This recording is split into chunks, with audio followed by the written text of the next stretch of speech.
Welcome to another edition of Ian Cameron's Football Frenzy, the NFL Week 5 edition of the show. Ian Cameron, and back in the house after missing last week, Philip Nelson. He was away on business last week, but he's back. Coming off a little bout of food poisoning, but nothing can keep a good man down, as we all know. Philip, what's going on? How are you? Things good? Man, I'm hanging in there best I can. I didn't want to miss 2 weeks in a row. Lots to talk about after last weekend. These injuries, some good games coming up, so I'm excited to be back and hanging in there. No doubt. Hanging in there is right. That's what we are. And we hung in there, too, as far as NFL betting is concerned. Didn't get off to the best start, yours truly, in the NFL this season. Could say the same thing about college football, too, but both have been a lot better the last couple of weeks, especially NFL. NFL's really heated up for me. The last couple of weeks have been good. It was a tremendous week last week with the picks. We had the best bet winner with Atlanta. Taking care of business against Washington. I love that spot with Atlanta coming off a blowout loss against Carolina. Perfect example, Philip, of why this is a week-to-week league. Atlanta gets shut out by the lowly, woeful Carolina Panthers, and they come back and they take care of Washington in their very next game last week. So that's why it's a week-to-week league, and you always have to have that idea in the back of your mind. You can't always overreact to the last thing that you saw in the NFL. And if you take that approach, it's going to end up working out well, paying off for you for sure. All right, let's get into week 5, and we will begin with a Thursday nighter. San Francisco 49ers, Los Angeles Rams, an NFC West rivalry renewed. Rams 8.5-point home favorites, 44 the total. Headline story is all the injuries, obviously, for the San Francisco 49ers. And obviously, we saw against Jacksonville last week the issues they're having keeping up with a lot of these injuries right now. Of course, it was Nick Bosa, their best pass rusher a couple weeks ago. And you look at the decimation they're now going through on the offensive side of the football, where there is no Brock Purdy this week at quarterback. So Mac Jones will get another start for the 49ers at quarterback. No Ricky Pearsall, no Jawan Jennings, no George Kittle. So it is a really banged up team that the 49ers are putting out there tonight. You look at this wide receiver core and you think, who, what? Yeah, it's definitely some new faces and some new names. Kendrick Bourne, Demarcus Robinson, Sky Moore on paper look like they're your 3 top receivers going into tonight. And, of course, with no Kittle, Jake Tonjes becomes the starting tight end here for the 49ers. So a lot of injuries that we saw last week against Jacksonville. Without Bosa, not as much of a pass rush on Trevor Lawrence in that game against Jacksonville. Unfortunately, the 49ers, what made it even worse for them, you're already battling injuries. It's hard enough as it is to win games when you got all these key cogs out. But then when you start turning the ball over, it becomes worse. And San Francisco just couldn't stop committing turnovers last week against Jacksonville. And that really did them in that game. But you look at this matchup, Mac Jones, I always say, is capable. He's obviously going to probably lean on run CMC, Christian McCaffrey, who, they're going to use as not only the lead running back, but catch the ball out of the backfield as well. Problem is the Rams have been good as far as their run defense is concerned. So how much does McCaffrey get going here in this game? That remains to be seen. Meanwhile, on the flip side, you got Matt Stafford and the Rams coming off a comeback win against the Indianapolis Colts. And if not for some stupidity by A.D. Mitchell, thinking he's got a touchdown and he just fumbles the ball out of the back of the end zone, which was a complete and utter turning point in that game if you watched. And a holding call. Yeah, no doubt. Exactly. 2 huge critical moments that really swung the game back in the Rams' favor. But, you give the Rams credit. They hung in there. They took advantage again of the Colts making a gigantic mistake there and coming back and finding a way to win. Obviously, I like the way the Rams are going offensively as far as their passing game. Puka Nacua and Devontae Adams, one hell of a duo. You worry about how this secondary for the 49ers is going to be able to, defend those two, and I'm not sure they will be able to. Going to have to try to get a pass rush. We'll see if they can maybe slow down the run game as well. And unfortunately, ETN for Jacksonville, Travis Etienne, ran the ball pretty well against the Niners. So they're going to have to shore up that run defense too, going up here against Kyren Williams and Blake Corum, the duo here for the Rams. If you got the Rams early, great. They're probably going to win this game. I think they've got a chance to cover, but now with the number 8.5, 9 in certain spots, I actually kind of went contrarian here. Took a small bite here on the Niners, and I got +9. And here's why. It's still a division game. Still got Shanahan that's capable of coaching up Jones, and even if it's a depleted offense, he's capable of doing it. And you look at the history of this division rivalry series here in the NFC West, San Francisco's won 6 of the last 10. And the 4 wins that the Rams had, none of them were by margins of more than 6 points. All 4 of them were by 6 points or less. So now to ask the Rams to win by double digits, even with all the issues, all the injuries with San Francisco, feels like an inflated number just a bit. Now, who knows? Maybe the Rams go in there and blow them out, win by double digits. They certainly are capable of it with how ravaged San Francisco is, but I thought at +9, little inflation in the number. I took a little small bet here on the Niners here on Thursday night. What do you think here, Philip, on Thursday Night Football to get us going for Week 5, San Francisco, LA Rams? Man, I think this 49ers team is just decimated, with all these injuries. Pearsall's been playing fantastic. I'm not so much concerned about Mac Jones, but it's just going to be the pieces around him offensively if they can really keep up with the Rams. Rams offense is looking good. Stafford's been playing very well. Obviously, the duo of Puka Nacua and Devontae Adams has been very lucrative for them so far this season. So, you know what? I could see this being one of those Thursday night primetime blowouts, honestly. I don't know if I would touch the 49ers in this point, but you make a good point. Division games are always tough. Shanahan's a great coach. This isn't a game I don't think I'd necessarily touch, but crazier things have happened. But I would probably lean more towards the Rams here, -8.5, to be honest. I just think there's too much firepower. I like that Rams defense. Bosa not being in there is huge for them as well, to try to disrupt Stafford. So you know what? I'm leaning towards the Rams here. And you know what? If anything, I'd almost think that the 49ers might score some garbage time points to push this thing to an over. Yeah, the total's tough, right? I think it's definitely, you're getting value on the over, because this total, before all the 49er players were ruled out, this total opened early in the week at 47.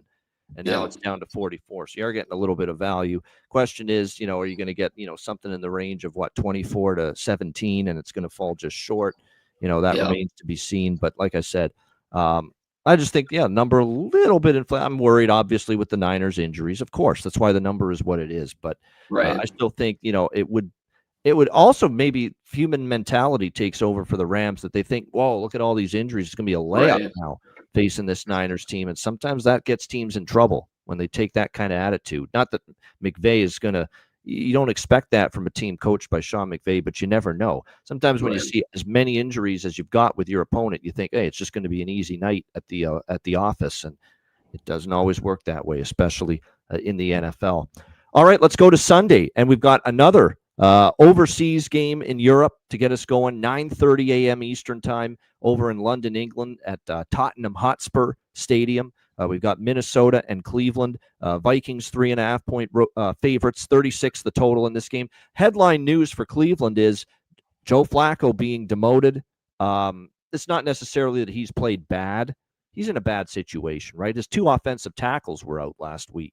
The offensive line's got all kinds of problems. He's a 40-year-old quarterback behind a depleted offensive line. What the fuck do you expect to happen with your offense? And we've seen it from Cleveland, the struggles. This is probably, part of that. Part of it is, look, Joe Flacco's not your future. He's a placeholder quarterback. He's just there until you feel you're ready to give the kids the keys to the car, if you will. And they will give one of their draft picks from this year's draft. They drafted 2 quarterbacks, of course, in this year's draft, and they will turn it over to Dillon Gabriel. He is going to get the start here for the Cleveland Browns at quarterback, his first ever NFL start. Here's what I'll say right now. Obviously, they've got all kinds of issues, Cleveland, on the offensive line, and that's absolutely a big concern right now going into this game. They've got the tackle problems. We don't know if one or both are going to be out once again for this game.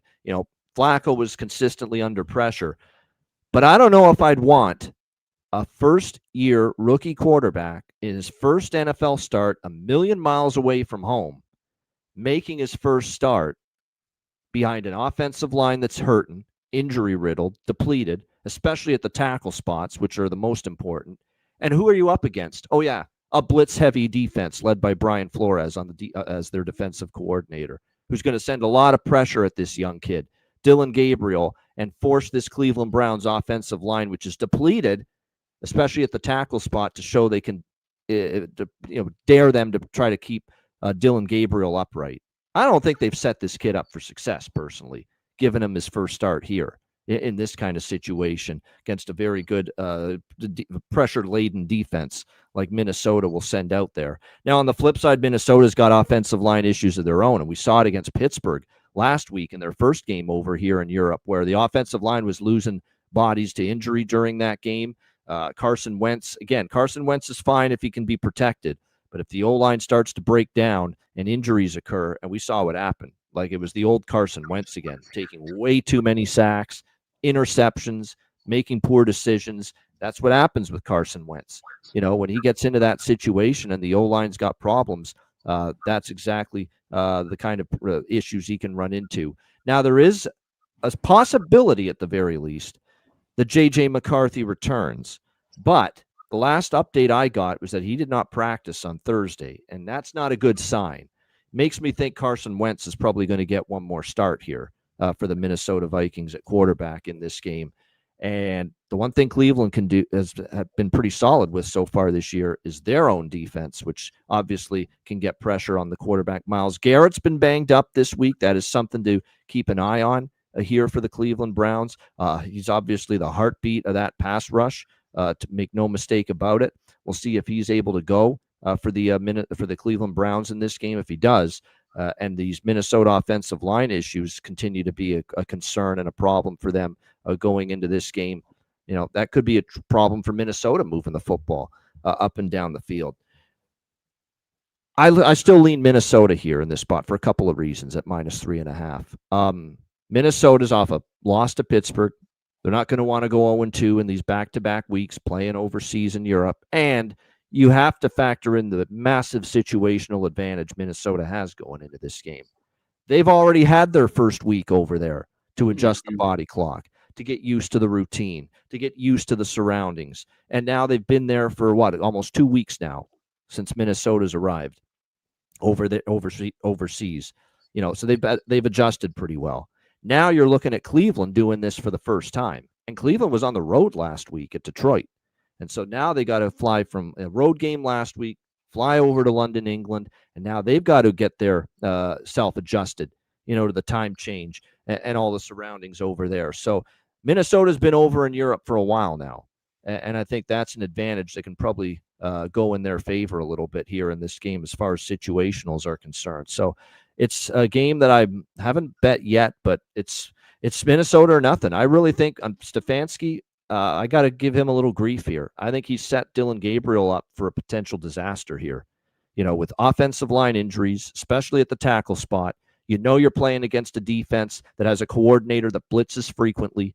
Why would you put him in that kind of situation? I don't know. I think they've set him up to fail almost, starting him here in this spot, million miles away from home against this kind of defense and a good team off a loss. So, they should be focused here, Minnesota, for this game. So I lean Vikings. What do you think here, Philip? Vikings, Browns. Yeah, you know what?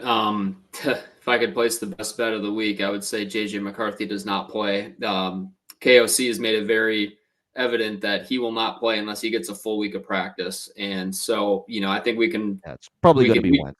I think we can bet on Wentz being the guy back there. That Minnesota offensive line looked horrible. So with that being said, I watched this Browns defense quite a bit this season. They're going to get after it.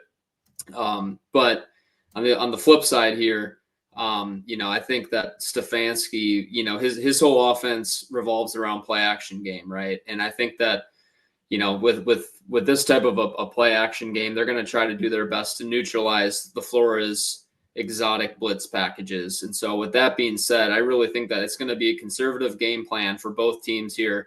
I think that the Vikings are like you said, they're coming off a big loss here. They've already been over there. So everything you're saying is tracking for me in terms of Vikings or nothing here. I actually would also probably lean towards an under, even though this is freaking 36. I just don't see the Browns. I'm totally with you. It's just that it's 30-6. Holy shit! I know, but they're squeezing you here on this. I just, yeah. And now the other thing on the flip side, to play devil's advocate here, I think we're seeing throughout the NFL that a rookie quarterback, brand new, no tape on him really, other than the preseason. These coaches are relying on some rookie quarterbacks and just changing it up to try to provide a spark in the offense. unfortunately, the Browns offensive line, they have a ton of question marks as well. And so, with that being said, man, I could see this just being a grind, 20-10 game, get out of there, get the win for the Vikings. Don't do too much with Wentz, because you see what happens when he hangs onto the ball. He still has those Wentz plays. So you know what? On this one, I agree with you. I'm Vikings or nothing here, and I would even mess around with an under on this game. I just don't think the Browns are going to move the ball very well. And you're right, this is not an ideal situation for Dillon Gabriel to come into. Overseas, Brian Flores, decimated offensive line, not looking good for them. I would go Vikings and an under here. Yeah, I mean, I think it's a tough spot. I think it's just I think this is a really questionable choice for Kevin Stefanski to throw Dillon Gabriel into his first NFL start in a spot like this. All right, Miami and Carolina. We've got Miami 1-point road favorites, 44.5 the total in this game. One thing I'm finding out in the NFL very quickly, if you know the team is bad, but they won their last game, may not be a bad idea to just blindly bet against them the next game, because bad teams just don't usually string good performances together. And case in point, the Carolina Panthers, who after a shutout win, I still can't believe that happened, that they shut out Atlanta 30-0. Look what happened last week against New England. Couldn't get out of their own way. That game was over at halftime. The defense was abysmal. Drake May and the Patriots offense going up and down, up and down, up and down the field the whole time. It's funny, is Carolina had a very impressive opening drive touchdown, and then they basically did nothing after that on offense for the rest of the game. Bryce Young in the offense down the field early, and then, like I said, they basically got shut down the rest of the way after that. So, like I said, it hasn't been very easy for Carolina offensively. Even in the win against Atlanta, they didn't even get to 250 total yards. Like, a lot of that was, there was a pick six of Michael Penix Jr. It's not like the offense was responsible for all 30 of those points, against the Atlanta Falcons 2 weeks ago. But yeah, you're hoping to see, especially with Dave Canales here for his second year, major progression in Bryce Young, and I'm still waiting to see it. Now, here's the problem for Miami here. You would think this is good for Miami, but the secondary is still very much shorthanded. No question about that. They have Storm Duck out. They've got some others, banged up in that secondary. We obviously know they traded Jalen Ramsey in the offseason. So that secondary is very vulnerable. The question is Bryce Young going to be able to exploit the secondary? That's a big question. It's almost like, what's going to give here? Miami's depleted, shredded secondary, or the Carolina offense and Bryce Young, who's not exactly been firing on all cylinders here early on. You had got to think, though, the big man, Teteroa McMillan for Carolina, is going to be able to make some plays, though, here in this game against that Miami secondary, which is still very much a work in progress. Good news for the Dolphins is in their win against the Jets on Monday night. Now, the Jets are their own basket case situation right now. But nevertheless, it was a positive to see Tua Tagovailoa and the offense play pretty well. They were able to move the ball very well in that game. However, just devastating news that Tyreek Hill with the brutal leg injury that he suffered and now out for the season. So just unfortunate. That's your number one weapon, number one target at receiver. It's going to put more emphasis on Nick Westbrook-Akine, Malik Washington, Jalen Waddle. They're going to have to pick up the slack. How about the game that the old veteran out of retirement had at tight end against the Jets? Darren Waller, holy mackerel, turned back the clock. He did that on Monday night against the New York Jets. Obviously, if they have him making plays in the passing game, which is going to be critical now with Tyreek Hill out, that's going to be good news for the Miami offense to try to withstand, obviously, the loss of Tyreek Hill. Devon Achane, Ollie Gordon, they've been interchanging these two running backs lately, Miami. The one thing Carolina has had issues with is stopping the run. It's not been a good Carolina Panthers run defense here early in the season. So should be able to have some success running the ball and keeping, Tua and the offense in solid down and distance situations here going into this game. I look at this as a situation where the Panthers are off a blowout loss. And we saw them at home against Atlanta the last time they were here, step up, find a way to win the game.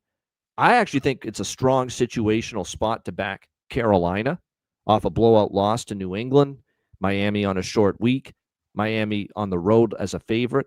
and now no Tyreek Hill. I don't fully trust the Dolphins just here in this spot, but I just wonder if Carolina is good enough right now to take advantage of it. I know they showed it against Atlanta, but they had a lot of, weird plays go their way in that game. Like I said, they got pick six. They got some turnovers out of Atlanta. They may need that out of Miami if they're going to get the victory here. So it's kind of a weird game where I kind of think Carolina is a really good spot play, but I don't know if I fully trust them based on what my eyes have seen from the Panthers here in recent weeks. But it is tricky for Miami, right? Monday to Sunday, short week, going on the road. I think this game can get over the total, 44.5. Now, I know no Tyreek Hill. You would think that really hurts the downfield passing game, maybe turns Miami into more of a dink and dunk team. But you still have Waddle, who's got great speed. I really think that Washington, in small doses last week, showed a little glimpse of what he can do, for Miami at receiver. And I think when you look at this Carolina defense, there's still a lot to be desired. Jacksonville shredded them. Arizona's offense, which has not looked right for much of this season. They looked right against Carolina, Kyler Murray and Arizona when they played them, which makes that performance look worse, Philip, for Carolina's defense. And then we saw them struggle with the Patriots last week. So I still think Miami can have success, put up points, move the football. And I also think Carolina bounce back for them offensively. Now, they've got offensive issues, and I'm not sure long-term that they're going to fix those offensive issues. But this might be the weakest defense they've played so far this year. Miami has obviously had issues on the defensive side of the football. So at 44.5, I think I can make a decent enough case that this game can go over the total. Philip, what do you think here? Miami, Carolina. Yeah, all great points. Another point I want to make here is I feel like the Carolina offense tends to play pretty well at home. So I think that's another thing to kind of to factor in here. Miami's defense is not good. I agree with you. I think that we could make the case for an over here. In terms of just both of these teams in general, man, they're just so inconsistent and poor. It's really tough to pick one here, to be honest. But yeah, you know what? I agree with you. I think that I've seen a lot of analysts, and I know that I always talk about Orlovsky on the show, but a lot of people are kind of saying, hey, without Tyreek, it might actually open up the Miami offense a little bit. And all of a sudden you see Waller come around, Achane and Waddle. I mean, all these guys, they have some weapons here. And to your point, Carolina, just to me, they seem a little bit outmatched here. Just putting their defense out there that has been consistently not very good, minus that Atlanta game, which was weird. But I think the only thing that I would feel confident in is an over here. I think Miami's going to move the ball. I think Carolina will too. They're at home. They're coming off an ugly loss. So I agree with you. I think an over here. And if you put a gun to my head and I had to bet on this one, I think I'd probably still take Miami as well. Let's make sure we get our sports correct. It's Miami Dolphins. Yeah, I was going to say the Marlins. Yeah, I mean, it's a million sports flying. That's because I got baseball playoffs going on in the television in front of me. So there you go. Miami Dolphins and Carolina. I think we got the team names right for this next game. There we go. Dallas Cowboys and New York Jets. We've got Dallas 2.5-point road favorites, 47.5, 48 the total. The winless New York Jets, man. They're really something else. They really are something else, this New York Jets team. You've cycled through a million coaches. I mean, really, since Rex Ryan was here, the last time they had any success. What have you had? You've had Adam Gase. You've had Todd Bowles. You've had Robert Saleh. It's been one, Ulbrich when he took over after Saleh got fired. It's just been one disappointment after another from a coaching standpoint here for the New York Jets. And now you got Aaron Glenn, and he was talking, hey, it's going to be different. We're going to change the culture. I don't know. Culture looks like the same shit culture to me Monday night. 13 penalties for 101 yards. When you take 100 fucking yards of penalties, that's like giving the team a touchdown. It is. It is when you give them 100 yards of offense, 100 yards and penalties.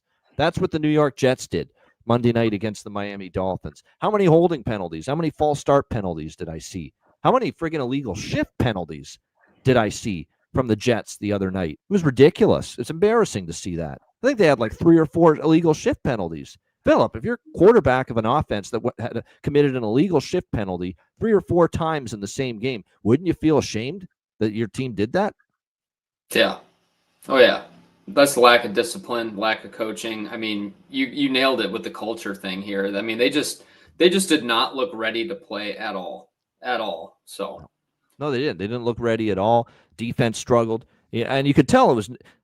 And of course, the Jets actually had a chance down 3-0. Miami got a field goal on their first drive, but they held them to 3. And then the Jets put together this great drive. Justin Fields and the offense looked great. Looked like they're going to punch in a touchdown. Sure enough, there's a fumble at the goal line, and Miami. And you could just tell right there. So this is going to be a perfect Jets kind of loss where they just shoot themselves in the foot, and they just did that pretty much the entire game on Monday night. So it's a winless look. People are going to want to back the Jets here. People love home team, especially home underdogs that are winless at this stage of the season. What I'm saying? This is the time when we can. And I'll tell you this: I'm not rushing to lay points on the road with that Dallas defense. Not after what I've seen from them these last few weeks, and obviously the 40-40 tie against your Green Bay Packers on Sunday night in that game. Offense looks fine. I give Dak Prescott. I thought Dak played a heck of a game.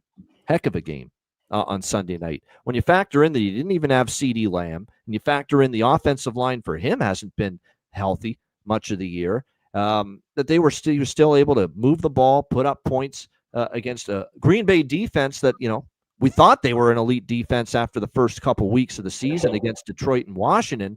And even the Cleveland game, you can't blame the defense. They played well. I don't know what that was from Green Bay's defense. Well, I know what it was. It was a fucking horseshit performance. Horseshit from the Packers defense. And I didn't expect that, Philip.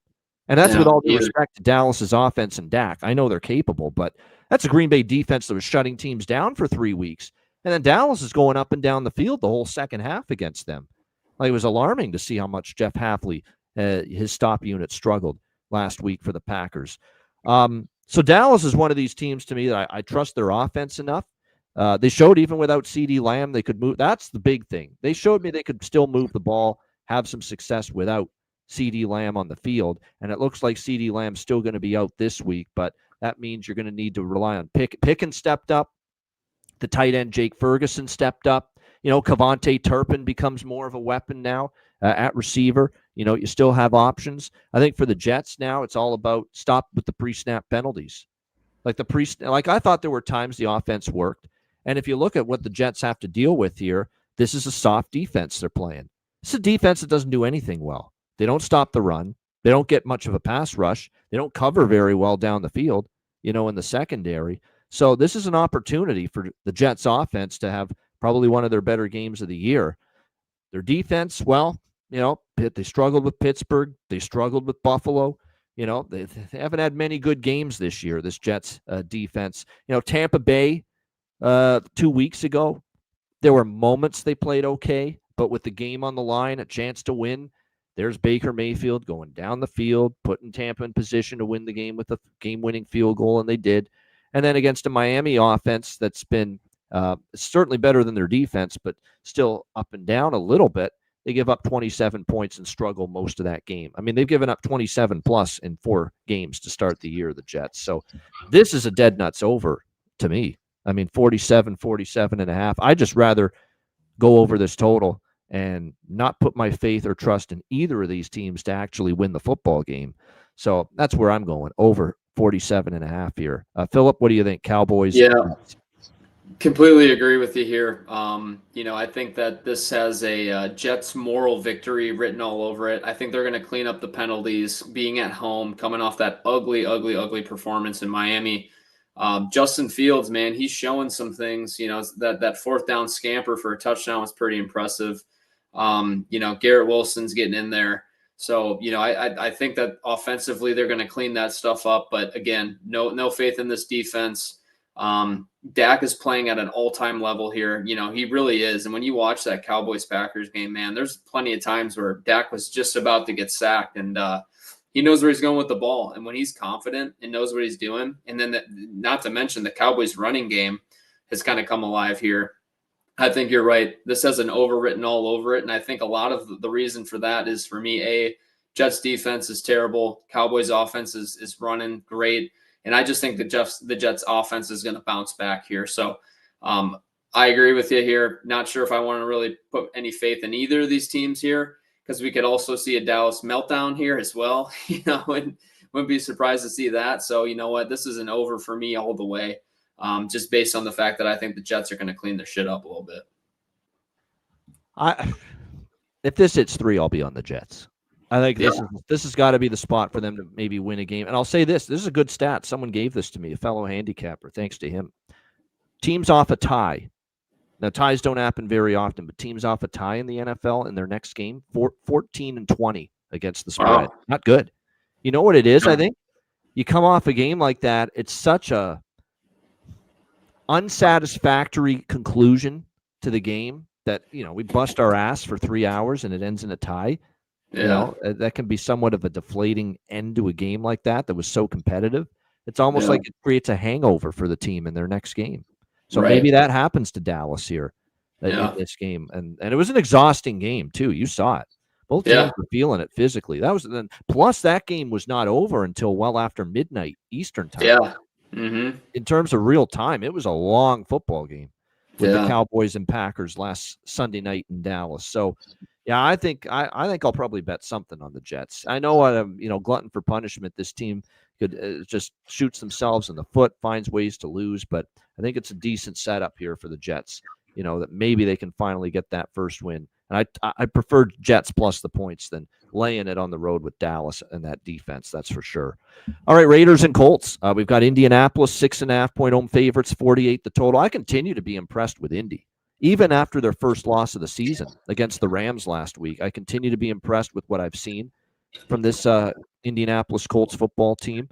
Daniel Jones has been very solid here to begin the year. It's just, one of these products of, give him a chance, give him a fresh opportunity, a clean slate, and obviously capable of making the most of it.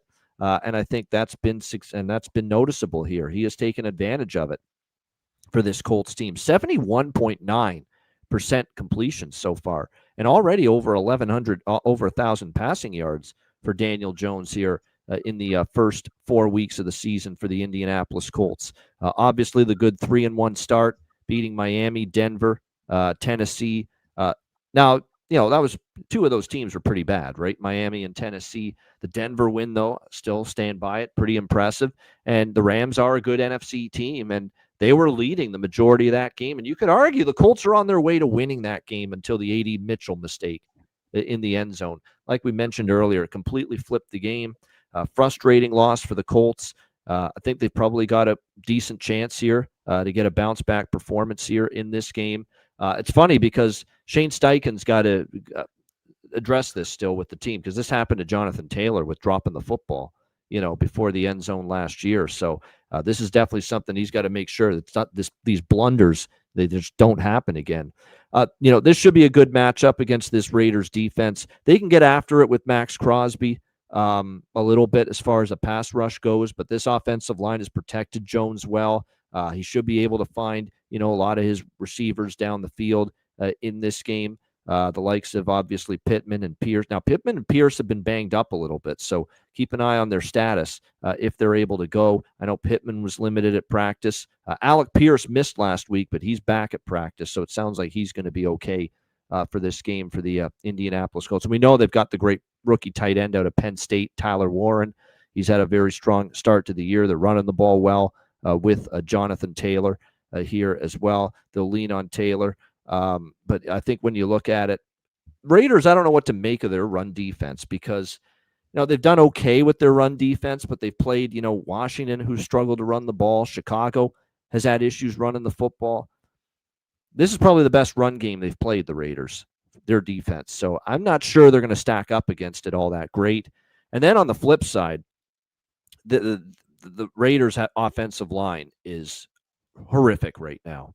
They are not opening up holes for the run game for Ashton Genty consistently enough. They're not protecting Geno Smith one iota. He's getting banged around and under constant pressure. Now, to make matters worse, Colton Miller, one of your best offensive linemen, is injured for the Las Vegas Raiders. So this O-line might even get worse before it gets better right now, no question. And then the Colts have had no issues generating pass rush. They've gotten already over 80 quarterback pressures, this Colts defensive front, to Forrest Buckner and company so far for the first few weeks of the season. So the matchup of that Colts defensive front, which has been tremendous at getting pressures against that Raiders offensive line, which is a mess right now, boy, that's a big concern if I'm Pete Carroll and that Raiders coaching staff going into this game. I laid the 6.5 with the Colts. I think they're the much better team. They're at home. It's usually been a good home field for them. We obviously saw what they did in the previous home games. They beat a good Denver team on this field, covered the point spread. They crushed Miami week 1 on this field, covered the point spread. Raiders are a below-average football team right now. The more I watch, that's what I see. That's a horrible finish to that game last week. I'm shocked Pete Carroll was so bloody conservative on that potential game-winning drive. I know Carlson's a good kicker, but why do you leave it that long?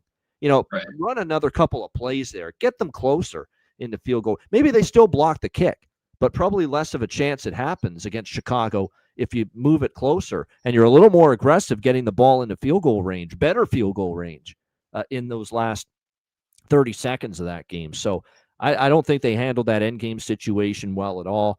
Tough loss against the Bears. Now you got to go on the road against a team that's probably going to be chomping at the bit coming off their first loss of the season, and just a better football team to me from what I've seen, the Colts. So yeah, I'll take Indy here and I'll lay the 6.5. Phil, what do you think here? Raiders, Colts.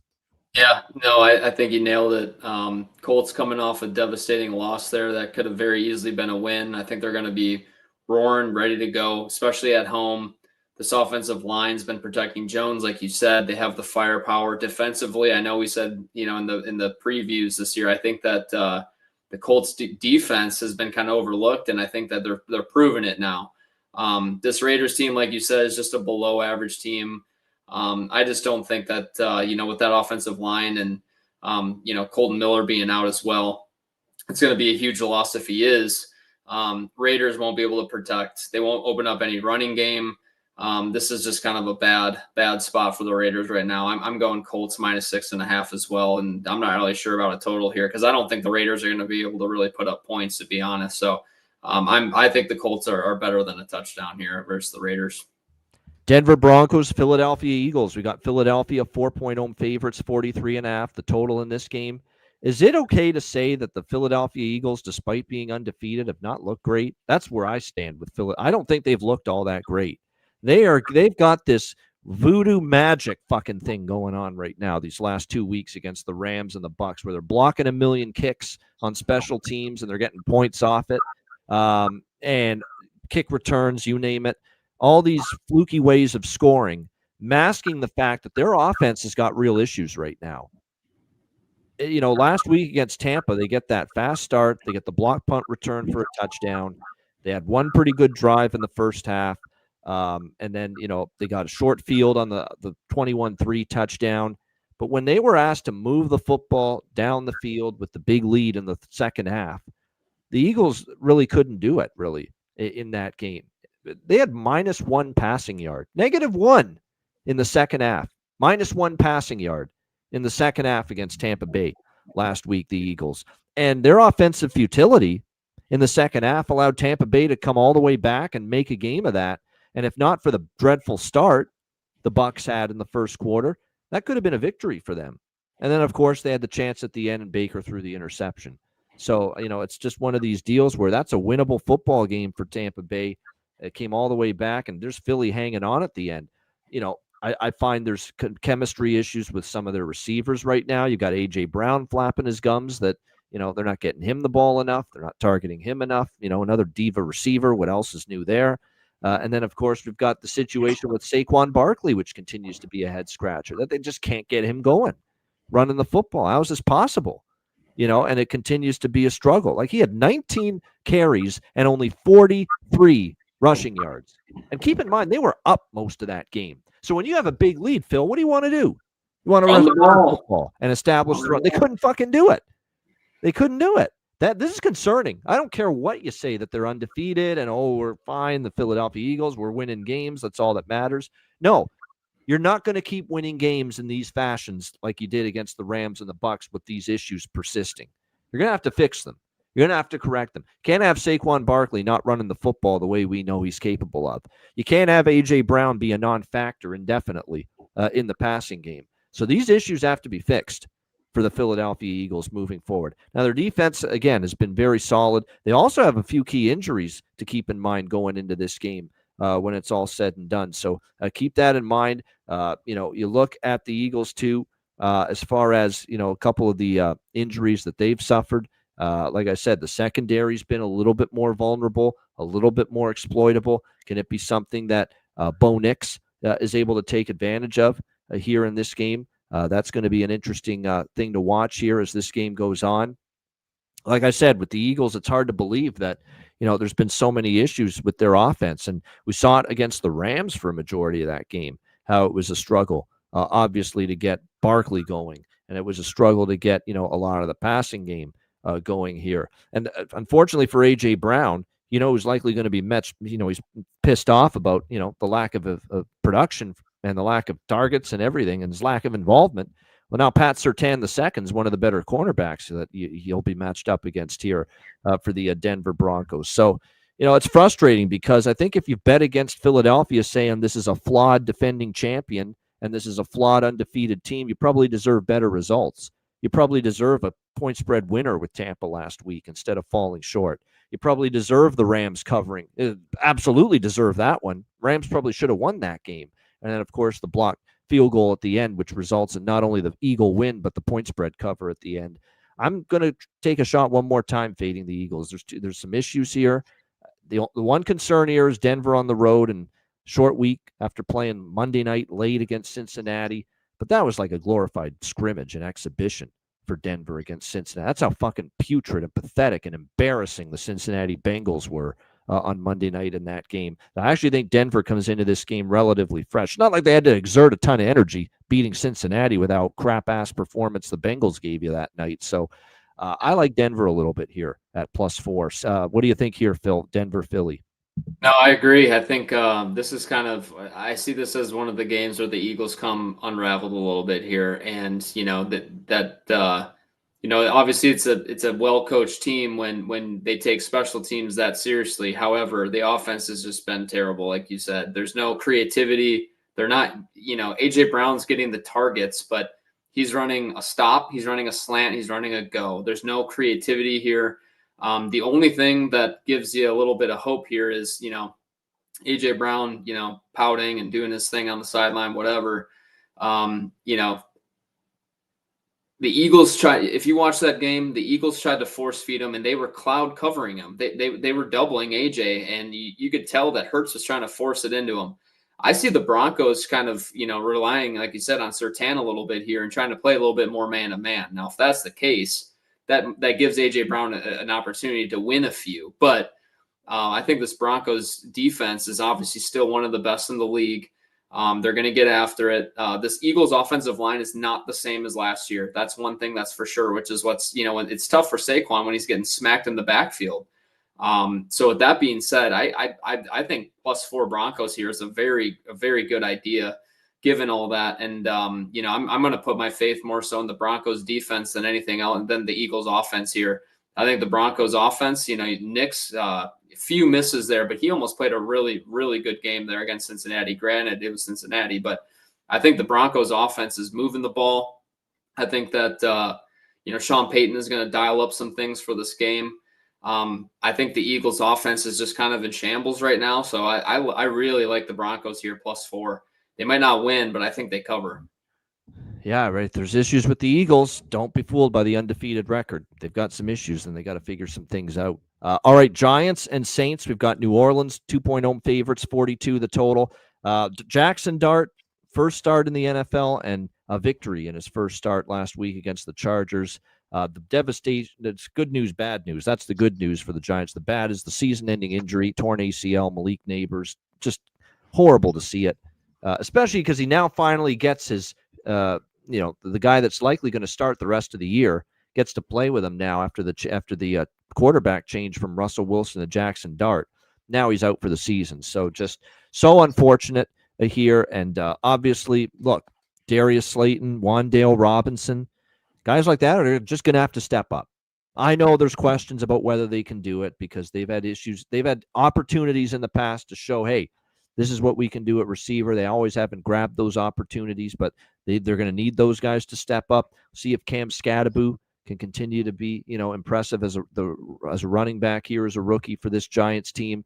The O-line is still very much a work in progress right now for the New York Giants. But the good news is here for the New York Giants, as far as, and what I like too about Dart was no mistakes last week. Russell Wilson's throwing up these bad interceptions at times. You didn't really get any of that from Dart. He protected the football, which is the best part. Now, they didn't light it up offensively, nor did he, but that's a very good Chargers team.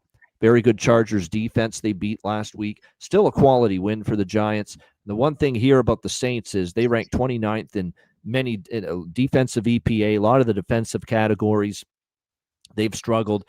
They can't get to the quarterback. They have one of the lowest amount of quarterback pressures in the NFL through the first few games. So this could be an opportunity for Dart to not experience a ton of pressure. And of all, we concerned about the offensive line, but the other team on the other side is just not pressuring the quarterback much. So even on the road, I think the Giants O-line can play okay here.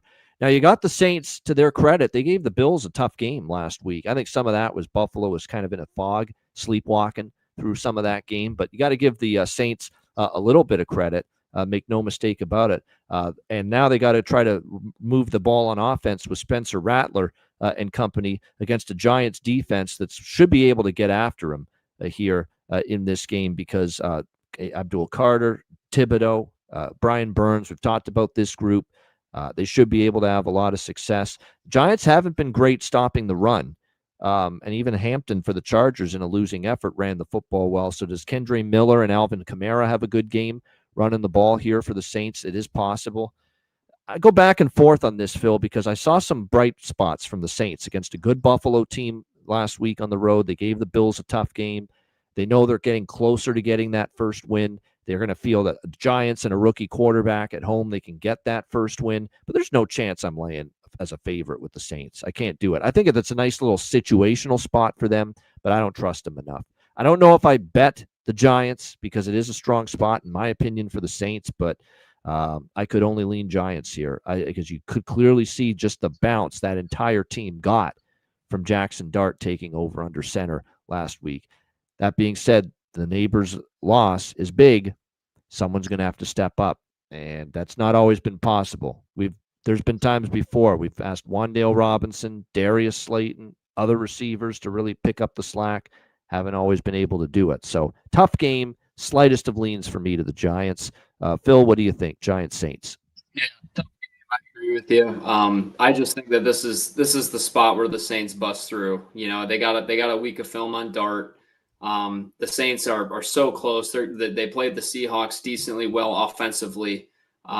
They kept it close with the Bills as well. I for some reason I just have a hunch here. Saints at home, they're getting closer and closer to that first win. I think the Giants are probably coming off a little bit too much of a high. After that victory, I think the Giants kind of come back down to earth here. Jackson Dart clearly provided a spark here. I still don't necessarily see it. I think that he's going to have a little bit of growing pains here on this one, and not having neighbors is huge. I don't love this game. I don't love, putting anything on it, but I actually kind of lean a little bit more towards the Saints here. I think this is their opportunity to finally get that first win, and move on. All right, Houston and Baltimore. Look at this point spread. Houston, 2-point road favorites in Baltimore. 40.5 the total. What is up with that? Well, what is up with that is half the Baltimore team is out due to injuries. It is ridiculous, the Baltimore injury report. And it is bad if you're a Ravens fan. It really is. I mean, you look at last week against Kansas City, they were already banged up on defense going into that game.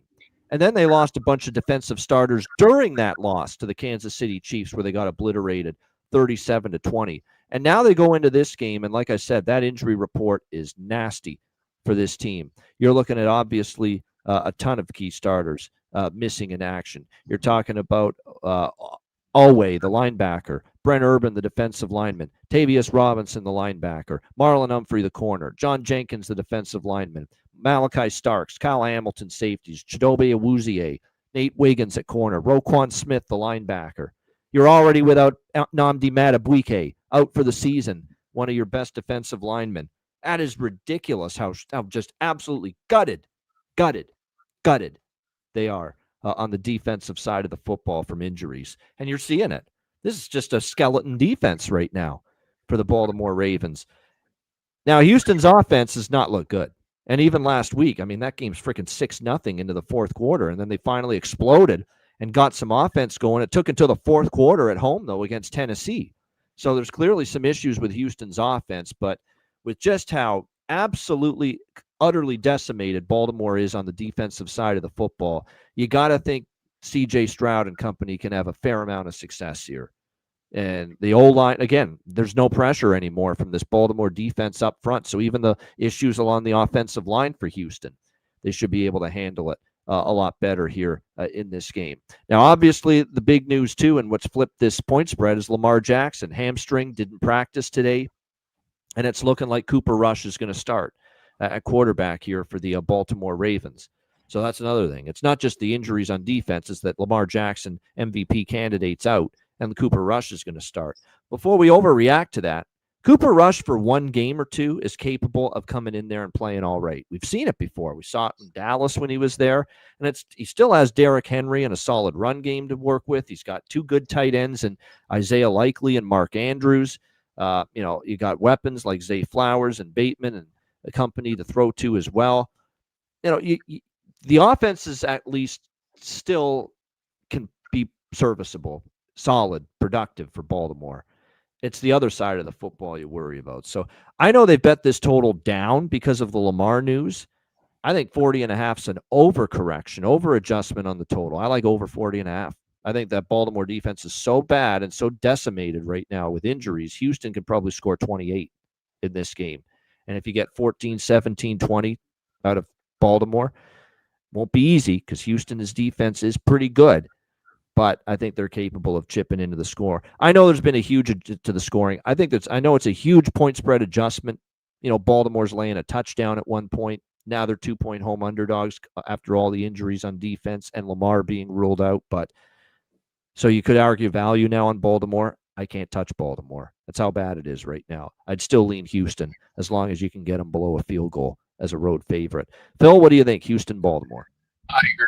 I think between just a decimated Ravens defense and a Texans offense that does have offensive line issues, but I still think that between Nico Collins and Stroud, they're going to be able to move the ball.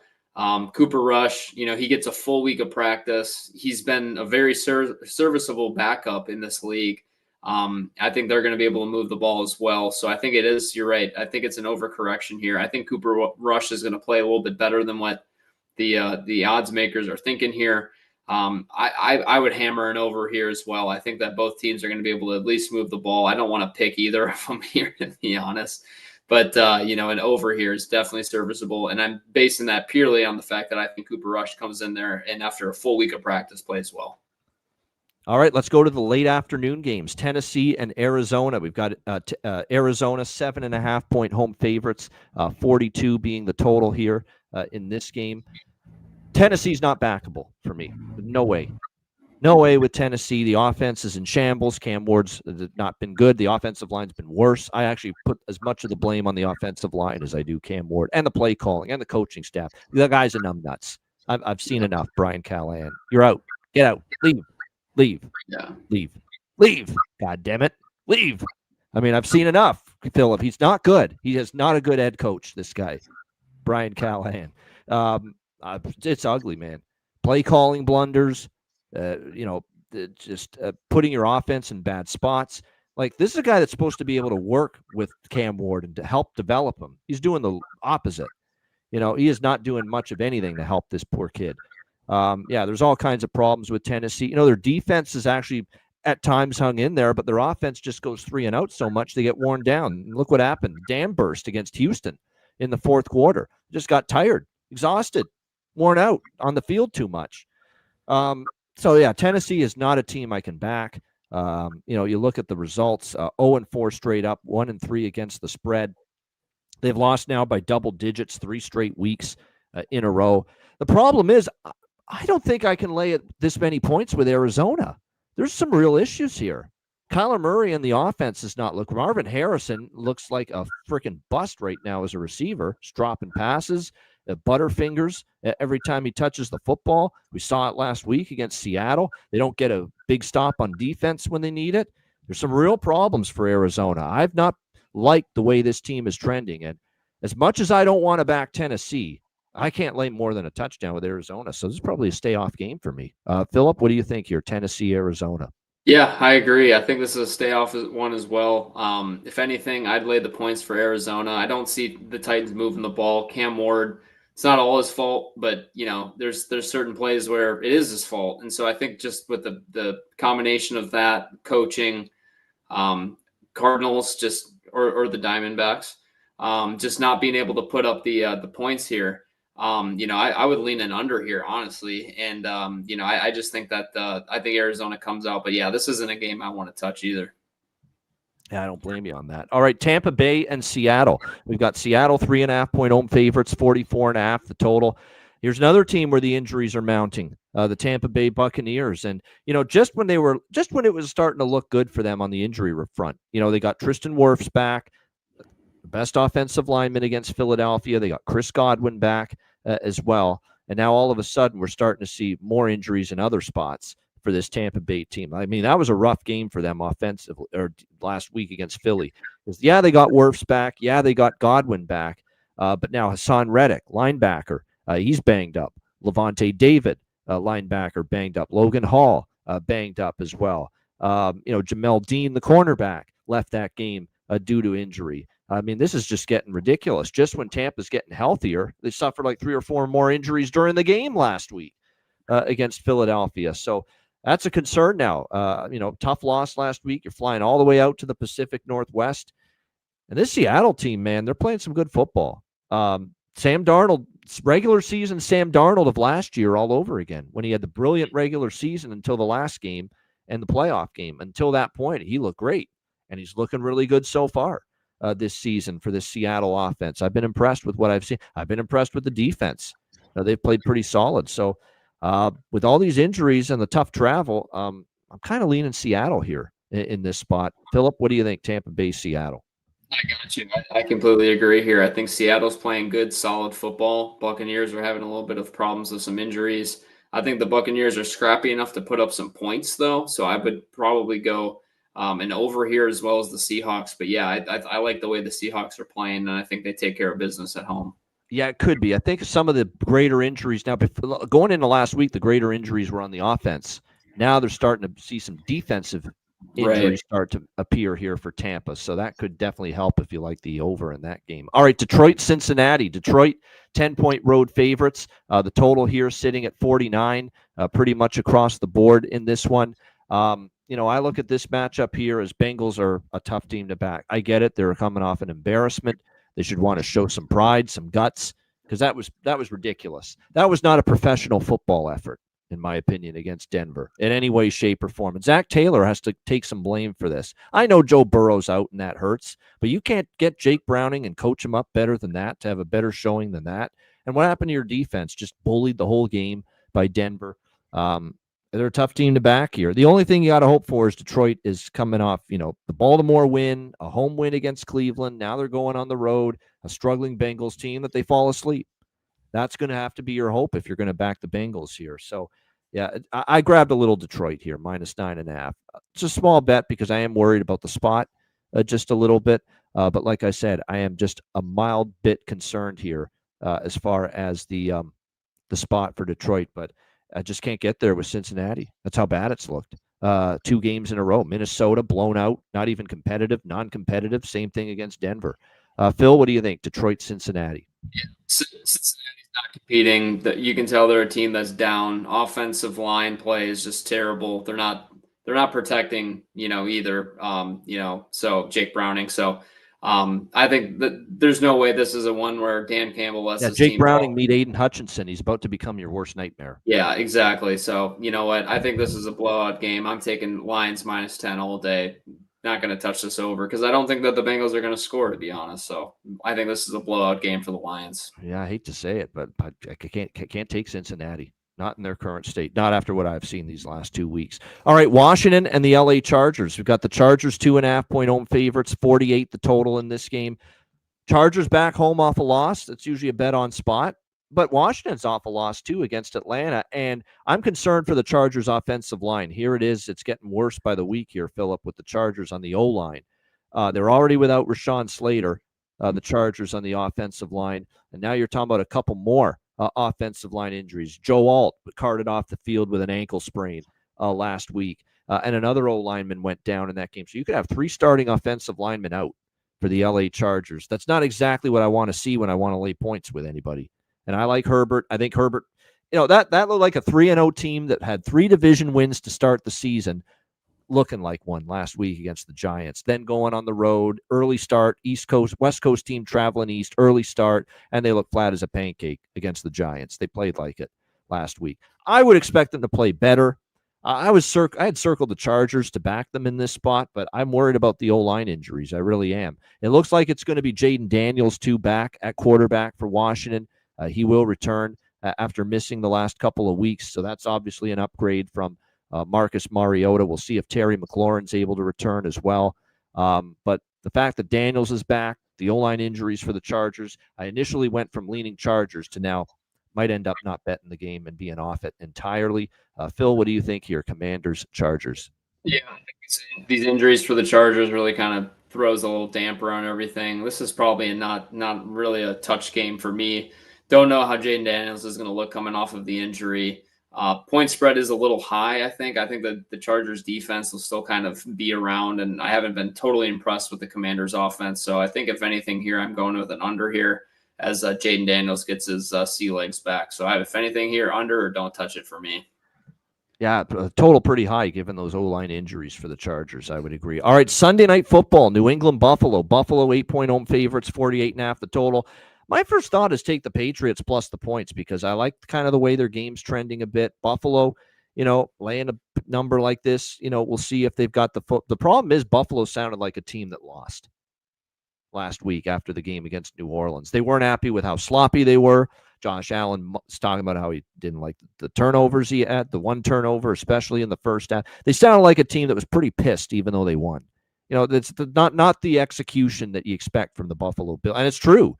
Like, that was a life and death game. Like, that was a game. Like, New Orleans is down by 2 in the fourth quarter against Buffalo. So Buffalo knows they kind of got away with one. They were a bit sleepy. That's my only concern, that now prime time, Sunday Night Football, they take this game seriously. It's a division opponent.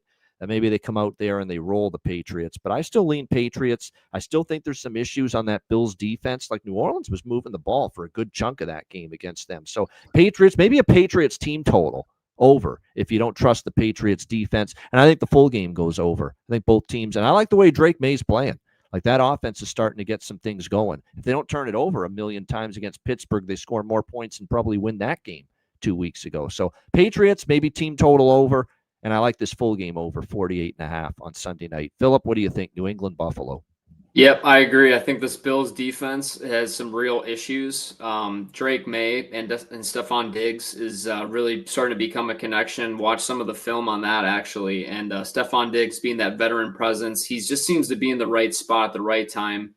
I think that that connection is going to help them move the ball on them. I agree here, though. I think the Patriots, I think this is a little bit of a too big of a spread here for this here. So I would actually lean Patriots as well, +8. And I agree. I think a team total Patriots over and an overall game overs are 2 very good bets here. So I think the Patriots cover and this thing goes to an over. Patriots team total is only 19.5. I like that. Wow.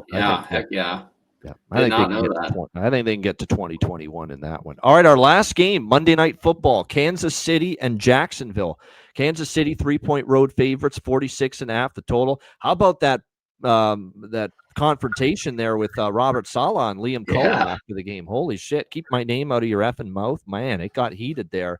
Apparently, Saleh accusing Jacksonville of stealing signs legally. Well, if it's legally, do a better fucking job protecting your signs then. Right, no kidding. Like, don't make them so obvious there. But let's give Liam Cohen some credit. He's brought a little attitude. They got some backbone now, Jacksonville, which is what I like to see. They got a little attitude. I like the way they've started. Now, I will say this: they are kind of living on the turnover margin so far. Like, they probably don't beat San Francisco last week if they don't get all those turnovers from the Niners. But there's no doubt Jacksonville is improving as a team. 3-1 to start the year. We'll see if they can keep it rolling. Now, Carolina, Houston, San Francisco, who have got all kinds of injuries. This is going to be a good challenge for Jacksonville to really see what they're made of, because Kansas City's starting to look like the Kansas City dynasty we've seen the last several years. Look at the difference Xavier Worthy made last week. Just getting him back. All of a sudden, there's a downfield vertical passing game. Patrick Mahomes and the offense looks more explosive, and suddenly now they're able to get other players open with that offense. And, of course, now they're starting to run the football better as well. Kelsey made some plays. Hollywood Brown, the run game was at least a little bit more sturdy. So when you look at Kansas City, just having Worthy back, what a difference maker it was. I think we've been here before, Philip, with Kansas City laying only 3. When they're laying 3 or less, I don't feel like I can go against them when they're only laying 3 or less. And I'm high on Jacksonville. I've taken Jacksonville a few times this year. I took them last week, plus 3.5 against San Francisco. I just don't think this is the right time in the spot to back the Jaguars. I like the way Kansas City's look. They're starting to get that machine is starting to, that big red machine is starting to roll again for the Kansas City Chiefs. So I leaned to Kansas City here, -3. This one I think could be a sneaky over. Jacksonville defense is improving, but I don't think it's all the way back. I like Lawrence and ETN and what we've seen from the offense. And the Chiefs offense is starting to hum a little bit. So 46.5, I think this game has a chance to get up and over that total. Phil, what do you think here? Chiefs, Jags. Yeah, Xavier Worthy obviously makes a huge difference here, but you got to remember this was a Ravens defense that just is not good. So with that being said, I think I expect the Jaguars defense to come out and be a little bit better than that, but I agree with you here. I don't think that this is a Jacksonville team that's quite there yet defensively. -3 Chiefs here. I think this is where the Chiefs kind of start to hit their stride a little bit. They got a little confidence going. I'd lean Chiefs -3 too. Not sure about this total here just because just the Chiefs having one good offensive game against a depleted Ravens defense isn't enough for me quite yet. But I do think that they protect Mahomes enough to pull out a victory by more than 3. All right, there you have it. There's our NFL Week 5 preview. Hope you enjoyed it. Let's wrap it up with best bets for NFL Week 5.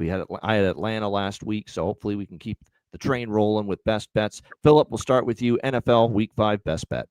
Man, I was kind of pivoting here a little bit mid-show. I kind of had 2. I had one in my mind, but once you said Patriots 19.5 for a team total, man, I really think that they're going to be able to move the ball in Buffalo. I think that Buffalo Bills defense has some serious issues here. I like the way Drake May is playing. Josh McDaniels is dialing up some good stuff. Stephon Diggs is being a huge asset to Drake May and moving the ball. So, you know what? I really like a 19.5 over here for the Patriots team total.